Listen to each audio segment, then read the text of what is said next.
começando mais um episódio do Pod Estagiar, o podcast oficial do Estagiário Sênior.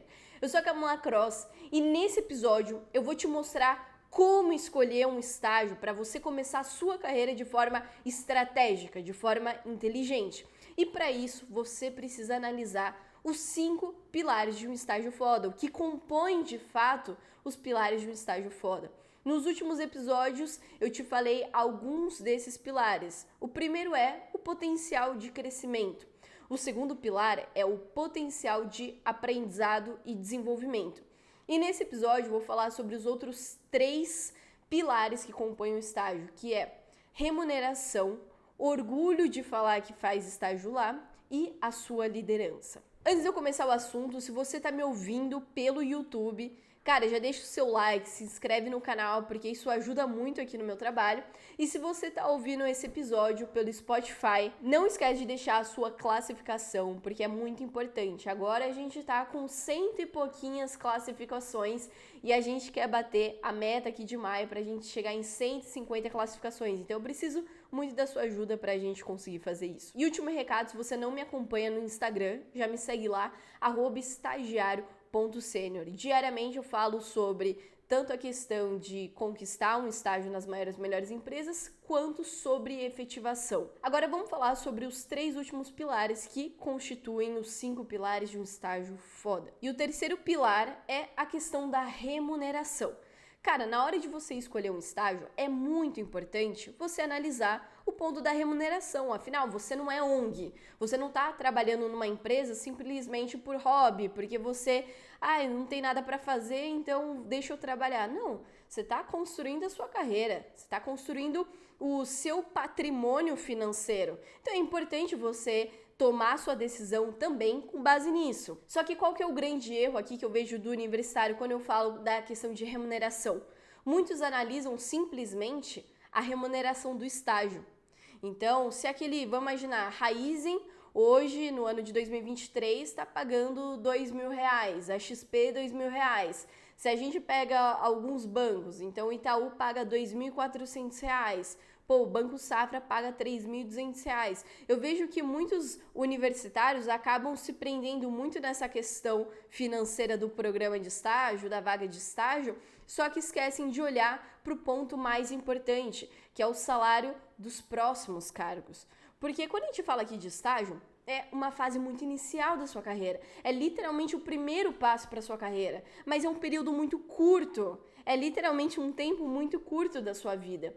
E eu já vi muitos, até meus próprios alunos do PDA, meu programa de preparação pago para processo seletivo, alunos optando por determinado estágio porque pagava R$100 a mais, R$200 a mais, R$300 a mais. E você deve estar se perguntando, Camila, mas é errado eu selecionar um estágio por conta que ele paga R$300 a mais do que o outro? Você não está falando que remuneração constitui os 5 pilares do estágio foda? Sim, mas como eu falei, essa é uma fase de um tempo muito curto.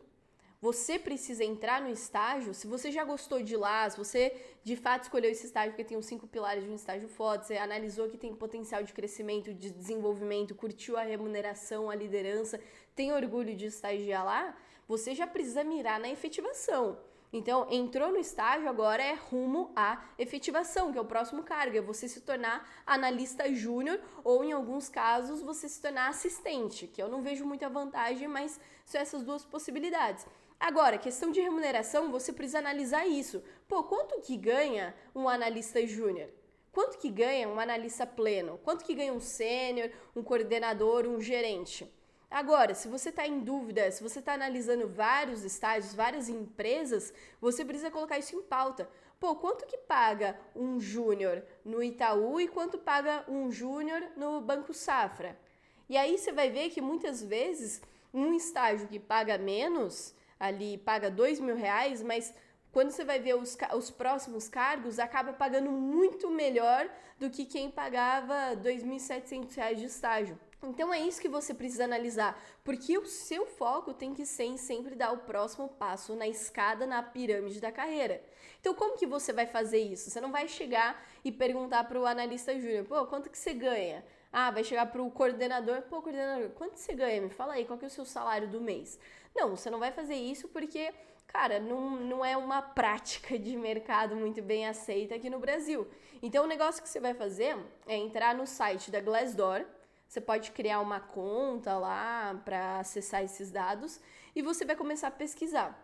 Você vai começar a colocar, você coloca o nome da empresa que você quer e aí você vai vendo o salário de todos os cargos. Beleza, faz uma anotação, porque isso aqui é um estudo. Então vai fazendo a anotação. Deixa eu comparar aqui com a Unilever. Deixa eu comparar a Unilever com a P&G. Deixa eu comparar a P&G com um banco. Deixa eu comparar uma química com uma, enfim, com uma área de agro. E aí você vai comparando. E aqui tem que ser o seu ponto de decisão. Cara, R$300 a mais no estágio, pô, no final a conta até que vai ser boa se você ficar um ano lá. Mas e se você optar por um estágio que paga melhor, mas como analista júnior, que você vai passar muito mais tempo, paga pior? Ou não tem bônus? Ou não tem muita progressão de carreira ali de uma forma interessante? Então, o terceiro pilar que constitui um estágio foda é justamente a remuneração. E não somente a remuneração do estágio, mas também a remuneração dos próximos cargos. E o último ponto que eu queria falar aqui sobre o ponto da remuneração é justamente que você tem uma visão também que quanto mais um estágio paga, uma empresa paga para o estagiário, mais atrelado tá com potencial de desenvolvimento, aprendizado e crescimento. Porque, cara, a empresa não vai pagar um puta salário para um estagiário para ficar fazendo ele pegar folha na impressora, para fazer cafezinho. Então, assim, a empresa tá vendo aquele recurso humano como um investimento. Então, a empresa sabe que se quanto mais alto for o salário, mais ela poderá atrair bons candidatos, mais ela vai ter potencial ali de escolher pessoas que de fato combinem com a empresa. Então, entenda que tudo é um jogo de interesse. Quanto melhor a empresa vai pagar, mais potencial de coisas estratégicas você está envolvido, é maior a sua chance de ter isso no estágio. Então tenha isso em mente. Agora vamos falar sobre o quarto pilar que constitui um estágio foda, que é a liderança. Cara, na hora de você escolher um estágio, é muito importante você escolher quem será o seu líder. Como que você vai fazer isso? Basicamente na entrevista. Na entrevista você vai conversar ali com o seu futuro gestor, com a sua futura gestora, e você já vai ter um feeling de como que vai ser essa pessoa no dia a dia. Tem entrevista, cara, que eu já fiz com alguns gestores que, putz, eles me trataram assim de forma muito, de forma muito qualquer, muito fria, sem dar muita atenção, sem estar muito ali presente. E muitas vezes ele não fez isso por mal, porque não foi com a minha cara, porque não gostou de mim. Às vezes o próprio gestor gostou de mim, mas é o perfil dele. E aí você precisa pensar, pô, eu gostaria de ter esse gestor no meu dia a dia? Se eu já vi que na entrevista, em 20 minutos, ele não me tratou de forma tão legal, ele não foi tão preocupado, como que será que é passar 6 horas por dia com esse gestor? Será que ele vai te desenvolver, vai te desafiar? Será que ele vai te incluir nas coisas? Ou simplesmente ele vai ser um gestor ali que, cara, te passa as coisas e te vira? Às vezes você está num momento da sua carreira que você quer ter um bom professor, uma boa referência. Então, analisa de forma muito estratégica. Você também precisa escolher o estágio. Você não pode ficar só na posição de um processo seletivo, na posição de ser escolhido. Porque, beleza, você pode ser escolhido, mas e aí, como vai ser o seu dia a dia? E pode ter certeza que gestor que não vai com a tua cara, ou que você não se dá tão bem ali com o seu gestor, cara, seu estágio tende a ser uma merda. Porque você vai ter que reportar para ele. Você precisa se relacionar com ele. É meio que... Cara, ele é teu chefe, não tem muito pra onde fugir, entendeu? Então aqui é muito importante você analisar com esse olhar na entrevista. Putz, eu gostei dessa pessoa, a gente conseguiu gerar uma boa conexão, eu gostaria de ter essa pessoa como referência no meu dia a dia de estágio. E se por acaso hoje você já está estagiando e está ouvindo esse episódio aqui, é muita questão de você fazer uma autorreflexão. Putz, como que é meu relacionamento com o meu gestor? A gente se dá bem? Ele me respeita, eu respeito ele me envolve em coisas, em reuniões, em projetos, em atividades, ele me apresenta para as pessoas, ou ele sempre me evita, ele sempre me tira de jogo. Então, cara, pô, o seu gestor é o principal ponto de decisão ali da sua efetivação. Então é muito importante, ou você vai precisar mudar esse relacionamento com ele, que é até um ponto que eu trabalho bastante com os meus mentorados da mentoria Outliers, que é a minha mentoria para quem quer ser efetivado. Pô, já muitos alunos trouxeram casos assim. Pô, meu gestor, mudaram meu gestor no meio do meu estágio, e essa pessoa não tô conseguindo me aproximar dela, não conseguindo me dar muito bem, e aí, o que eu faço? Então a gente cria planos de ação para isso, porque se fica nessa situação, literalmente você só vai ter prejuízo, só vai ter consequência negativa. Então, quando você tem um bom líder, cara, é uma diferença absurda no seu estágio. Então, por exemplo, eu fiz 5 estágios. Em cada estágio, praticamente quase em todos os estágios, eu tive o azar ou a sorte de ter mudanças de gestor durante o meu estágio. Então, por exemplo, meu primeiro estágio, eu tive só uma gestora. No meu segundo estágio, eu tive uma gestora e um gestor.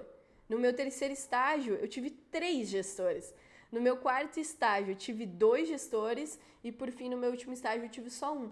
Então, assim, eu tive uma quantidade imensa de gestor que mudava do nada. E aí é gestor que não te contratou. Então, se ele não te contratou, ele provavelmente não te escolheria numa entrevista. Então, você já não tem muito aquele clima amistoso. Então, você ou precisa dar a volta por cima ou você vai colher consequências negativas.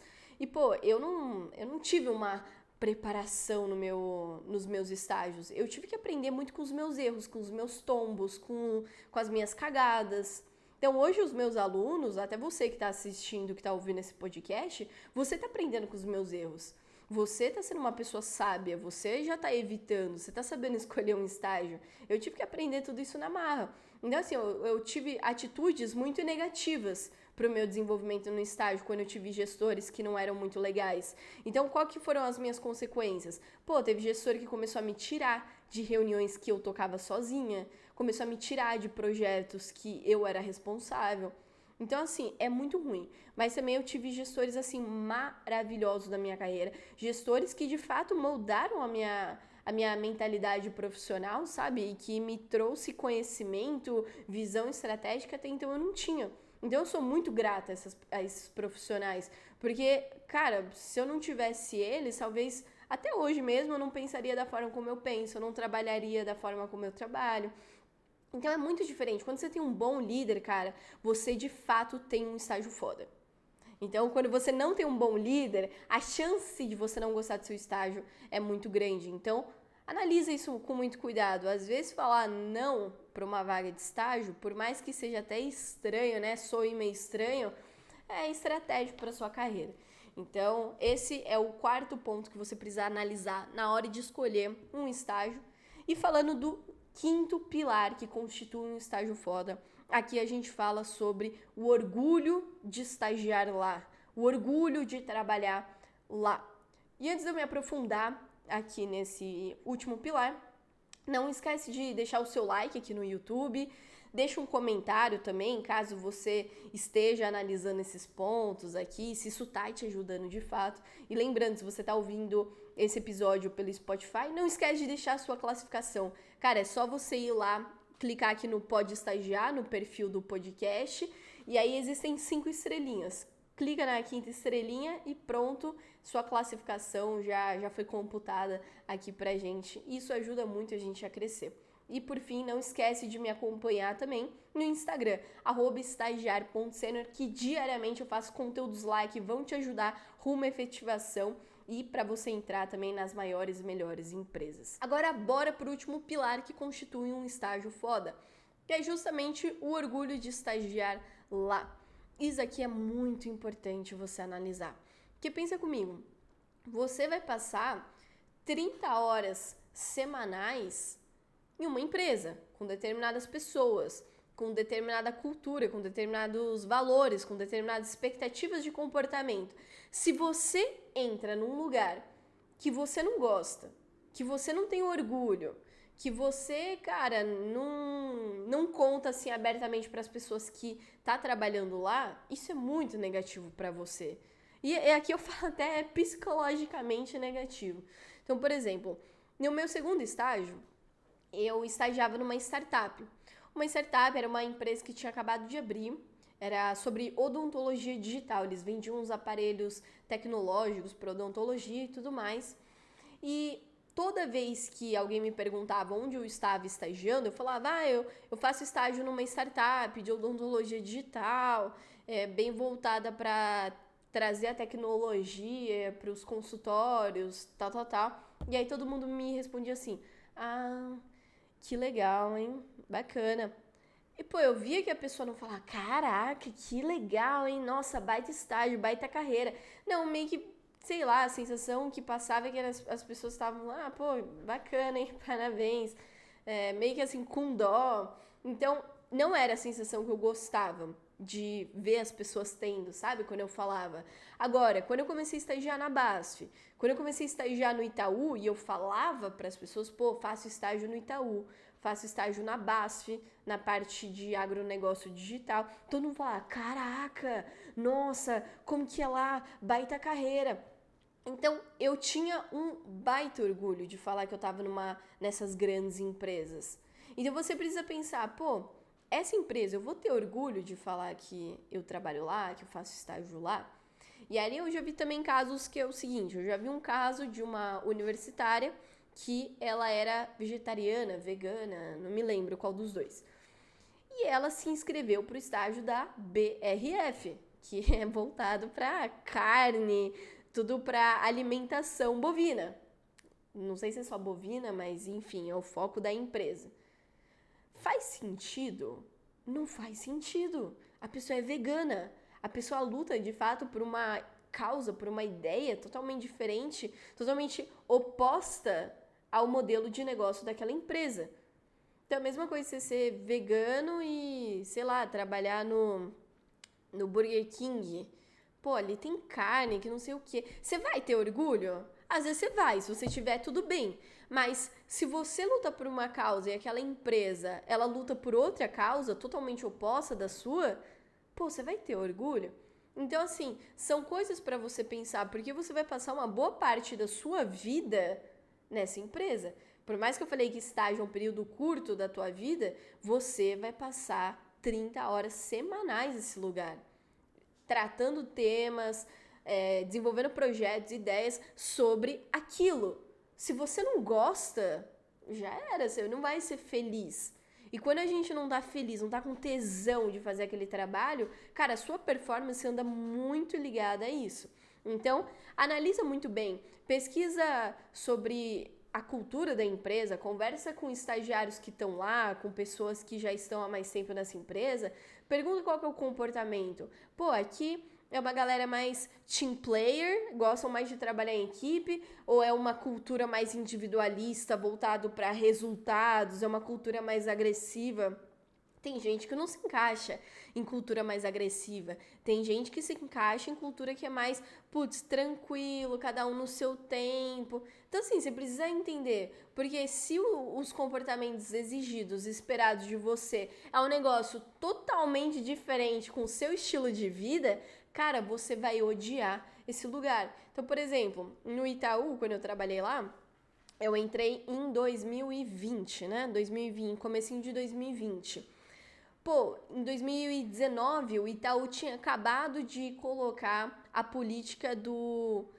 Qual que era o nome da política? Acho que é Vista Como Sou. Eu tentei procurar o termo aqui, mas eu não encontrei, mas é o Vou Como Sou. É algo assim, essa é a nova cultura do Itaú. Então, em 2019, eles aplicaram essa nova cultura que é, cara, se você se sente mais confortável... Homem, se você se sente mais confortável de vir de bermuda num dia de calor, ou vir de polo, camiseta, ao invés de ficar vindo de camisa, de terno, pode vir, você precisa se vestir do jeito que você se sente bem. Para mulheres, a mesma coisa. Então, quando eu entrei lá em 2020, já estava uma cultura de vestimenta muito diferente. E, eu via que muitas pessoas se sentiam bem, muito bem, e tinham orgulho de falar, o Itaú é pioneiro aqui no mercado financeiro em fazer isso, sendo que tem outras empresas que, cara, ainda no mercado financeiro, que se você não vai com roupa mega formal, você não é visto da forma correta, você não se encaixa. Tem até o próprio Itaú, a parte mais voltada para investimentos, que é o Itaú BBA. Cara, você entra na empresa, parece que você está em outro lugar. Totalmente diferente do Itaú, que é a sede mesmo, que já é um ambiente muito mais informal e tal. Então você precisa pesquisar, estudar muito bem a empresa, para no final você falar, nossa, cara, eu tenho muito orgulho de falar que eu trabalho na Ambev, que eu faço estágio na Raízen, que eu faço estágio na XP, no Itaú. Porque você pesquisou tudo e viu que tanto o modelo de negócio, os pilares de cultura, comportamentos, valores estão muito alinhados com o que você pensa, com o que você quer para sua carreira. Então, assim, conquistar um estágio nas maiores e melhores empresas nunca foi tão fácil. Porque hoje muitos processos seletivos estão tirando filtros de curso, de requisitos de conhecimentos técnicos, de muitas coisas. Então, hoje você está numa posição para iniciar sua carreira muito vantajosa a seu favor. Então, analisa muito bem esses 5 pilares que constituem um estágio foda, que é potencial de crescimento, potencial de desenvolvimento e aprendizado, remuneração, liderança e orgulho de estagiar lá. Se você escolhe um estágio com base nesses 5 pontos, cara, você está começando de fato a sua carreira de forma estratégica. Espero que você tenha curtido esse episódio. Não esquece de me seguir lá no Instagram, @estagiario.senior. Se você está me ouvindo aqui pelo YouTube, não esquece de deixar seu like, se inscrever. E no Spotify, não esquece de deixar a sua classificação, que isso daqui é muito importante para mim. Fechou? Tamo junto, até o próximo episódio e rumo à efetivação e rumo ao estágio foda.